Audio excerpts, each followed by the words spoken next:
Welcome to the Escarpment. This is my model railway build channel and I'm your host Jason. Today's video is all about a September 2021 layout update. Today's video is pretty special. You see, I've reached a major milestone, and that is what some may call a golden spike. About fucking time. You see, for those that have been watching my channel for a while now, you know I haven't been able to run continuous trains on this because down here on level 1 I just didn't have the loop connected. Now there's many reasons leading up to this point, but I guess one of them, and I did mention in a couple of videos ago, that originally when I designed this layout, the coal trains, they were being loaded up here on level 3 and then coming all the way down to the coal yard, but there was no real scene where they were unloading their coal. So I've always had in mind I needed to come back to level 1 to have a look at that track work and reconfigure it. Well, I've done that, and very shortly I'll take you and explain to you what I've done and why. As well as that, there's a whole bunch of other stuff accomplished this month, and it's been quite a productive month indeed. So with that said, let's go have a bit of a look of what's been progressing this month. What I've been doing this month is building my LED power box.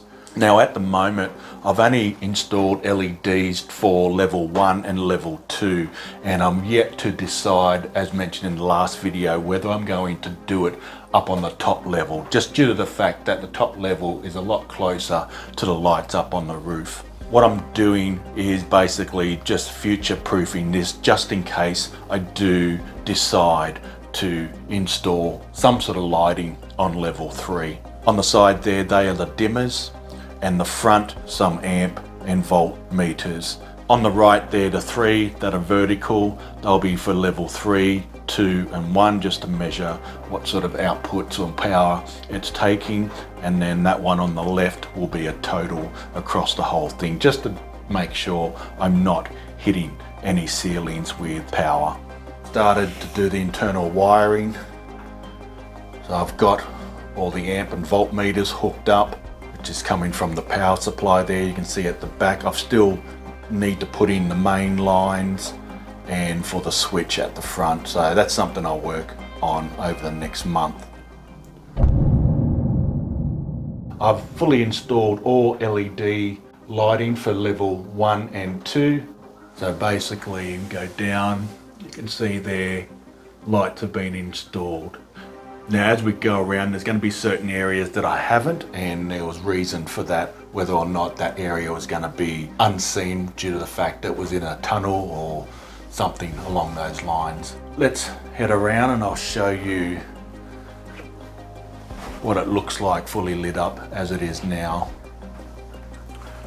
So here we have the bottom helix. This goes from level 1 to level 2. You can still see there a bit of patchwork I've got to do, and that's on the job list. You see the lights up there. Level 1, level 2 lit up as well. And using these 24 volt strips, I must admit, I will get away with just a single strip as I've installed currently.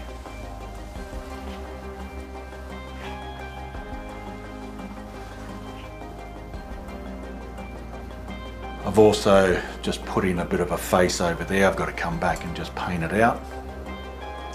But I'm just sort of still doing little jobs here and there, just filling out the infrastructure of this layout. In the last video, you would have heard me mention I was going to put lights across this section here. Now, since then, my thinking has changed a little, just due to the fact that if I put a full backdrop behind this scene here, it's going to take up a fair bit of room out from behind of this viaduct. So I guess one of the ideas I've got floating in my head at the moment is, instead of having this with a back scene, I was thinking from this point here all the way to the helix is basically have a tunnel, but the tunnel won't be enclosed at the front there, it'll be open, so you'll see the inside half, and then basically up top here it'll be all fully utilized for the viaduct scene, and that will give me a lot more room to really make that 3D scene come alive. So that's one of the things I'm thinking at the moment, and I'm liking the idea. But look, if you've got some other ideas or you got a different opinion, please leave a message below, let me know. But that's what I'm thinking about in that area, just so I can utilize every little bit of space behind here for the viaduct. Now we might head off over to the north side.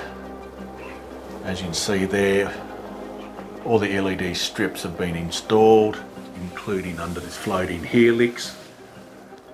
You can see right there. So it's pretty well lit. Even over here with the branch lines for level 2, you can see down there I've got the LEDs all in place. And then as we go further down here, I've got LEDs across under there, and I've got strip under here too, just to sort of help light up this area here. So that's what that's looking like. What you can notice difference here is what I've done is filled in the bottom of this floating helix.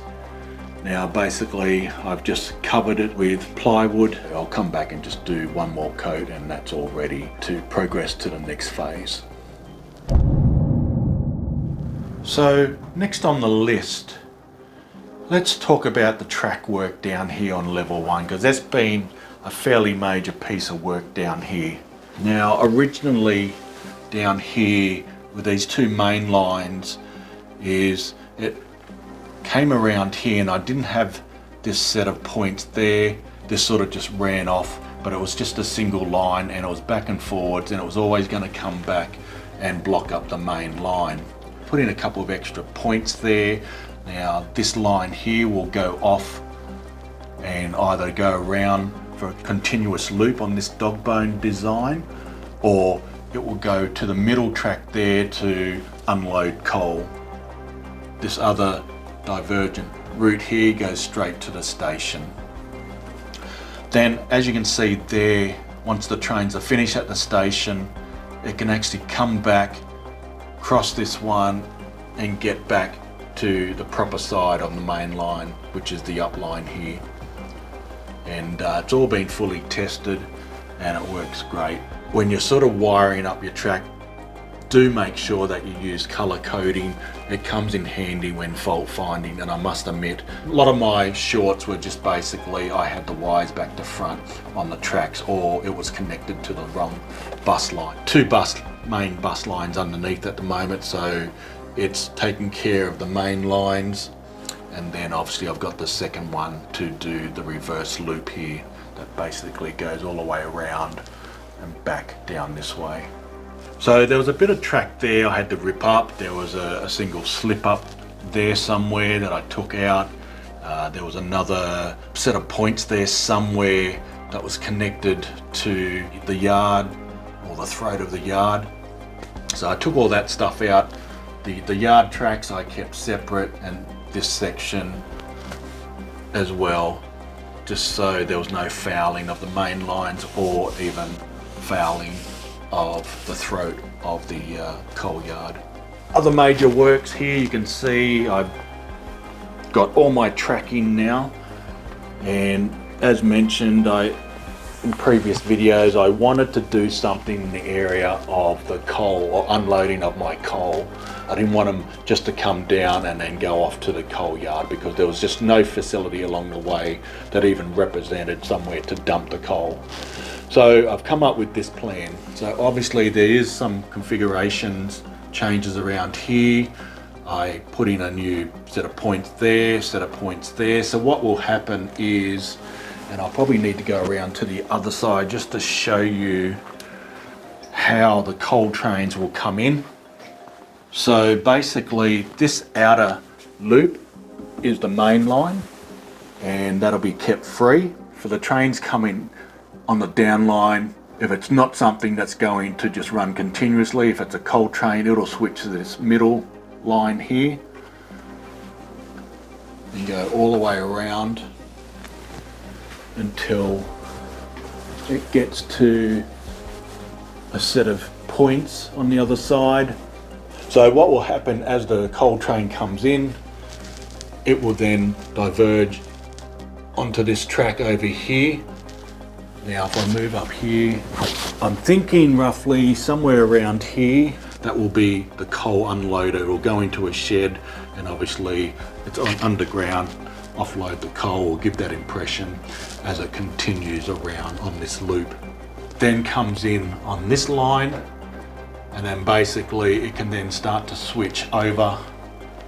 You can see there, back onto the main line and continue on its way. Now it will either continue and then go back up to level 3 for another load, or it could be stored, which is over that side, that far side over there. You can see all the track work down here on level 1 is completed, but there's still a couple tweaks I might make. Now if I can show you the example down here, it's basically this crossover right here. So as empty cars are coming out, they'll get to this point and then cross over to the main line, and off it goes, ready to be taken up to level 3 to the coal loader. I'm thinking of doing that sort of configuration, but down here and going from the up line over to the coal main line and crossing through the down line here. And that's just due to the fact that if I'm not going to take a coal train back up to load, it can then switch over to the main coal line to the coal yard, go up, and then basically come back reverse and then get pushed into the coal yard. I find this might be just a little bit too sharp for me and not realistic enough. So I'm going to look into that and whether or not I get a larger radius and put that in where this is at the moment, just to make sure this inner curve isn't too tight around this area. But anyway, it's something I'm going to look into, and it might be a future tweak that I do. But other than that, I'm really happy with this new track configuration. It suits my operations well, and it's just extended from the original design, which had limitations. So there you go, that's the progress of this month. There's been a lot done and a lot accomplished, and I'm really happy with where I am at the moment. You see, that track work is just a major milestone in my books at this point in time. So what's next? Well, I'm going to put up a list over here. This is what I've got to go through and cross off until I get to the next major phase of this project. So the next phase is going to be terraforming. There's going to be a whole bunch of styrofoam that I'll need to bring in and starting to shape out some of the major areas, especially on level 2, level 3, and down here at the viaduct. Now, as far as most of the other parts of level 1, there's going to be a little bit of terraforming, but it's mainly industrial, the steel works, so there's going to be lots of scratch building needed there with large sheds, and that's basically going to have, you know, that's going to be I guess a major phase in itself. But you know, with the jobs you can see there, it's some are small, some are medium, there's a couple of large ones. Obviously one of the main ones there is getting together my control panels and finishing off the fascia. There's going to be still a couple of spots I won't do because I still need to get access into, especially around that viaduct. But anyway, I hope you enjoyed this video. If you haven't already, consider subscribing, and until next time, stay safe. Bye for now.